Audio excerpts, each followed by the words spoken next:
when I come along, it just happens that a small little remnant group on the face of the earth here in Waco, Texas, was the ones that God chose for me to come to. Right. The question is, what am I doing? What am I doing with all these children? What's really going on here? Mike, at this point, the latest figures we have is that there are 95 people inside. Of them, 17 below the age of 10, a total of 25 below the age of 18.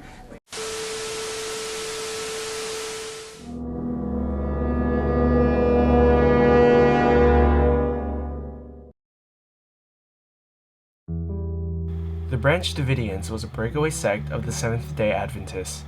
The branch was founded by Victor Houteff, who joined the SDA in 1919. After Houteff's death, his wife, Florence, became the head of the Branch Davidians. Benjamin Roden took over after Florence and renamed it the General Association of Davidian Seventh-day Adventists. After his death, Roden's wife, Lois, became the new leader of the group. When she passed away, her son George took over. Vernon Howell joined the group originally as a handyman in 1981. After a gunfight between Howell and George occurred, George was thrown in jail, but Howell managed to walk free without any charges held against him. George's being thrown into prison presented the perfect opportunity for Howell to take control of the Davidians. In 1990, Vernon Howell changed his name to David Koresh after a Persian king, and officially became the new leader of the Davidians. The hierarchy of the Branch Davidians consisted of a single leader that was above all of his followers. As the leaders changed, so did the cult's beliefs. The Branch Davidians believed that those who died after the crucifixion of Jesus could only be saved by a prophet from the Branch Davidians, that David Koresh was the lamb mentioned in Revelation, and they believed that after the breaking of the 7 seals, the second coming of Christ would occur, and the Branch Davidians alone would ascend to heaven to be with God. The group practiced abstinence, vegetarianism, and had an obsession with prophecies. The Branch Davidians lived very disciplined lives. They would wake up early, grow their own food, eat together, and commit long periods of time during the day to studying the Bible. When Koresh assumed head position, he told members to accept that he was a direct servant of God, that he was the only one who could interpret scripture, and that all women in the cult belonged to him. Koresh had also taught that he was a fulfillment of Psalm 45, which discusses a chosen king who marries a number of virgins and creates a kingdom that will rule the world. All members of the cult, except for Koresh and his wives, were required to abstain from intercourse. In addition, children were abused in the cult, disobedient members were beaten and deprived of food and sleep, and ex-members were also isolated. Koresh believed that the end times would occur once the 7 seals mentioned in Revelation had been broken.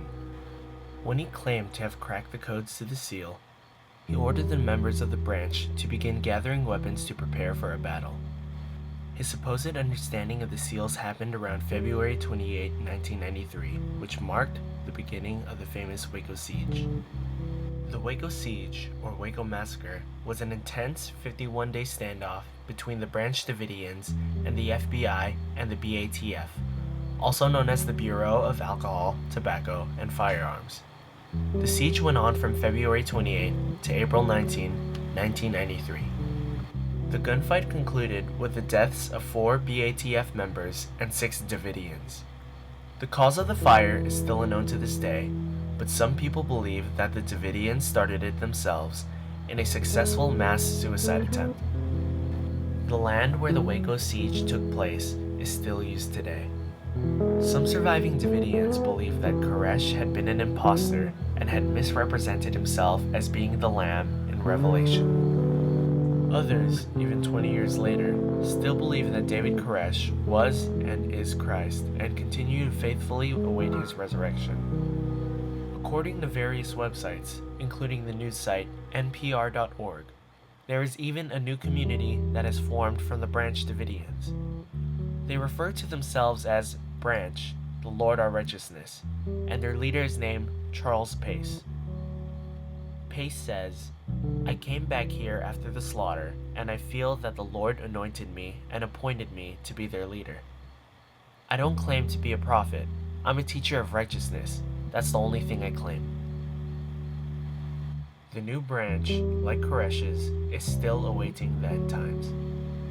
Despite all that has occurred, Koresh's legacy seems to still be alive and thriving in those who still put their faith in the idea of the end times he instilled in the minds of his followers years ago. So, beware the Wacos of Waco. They still exist.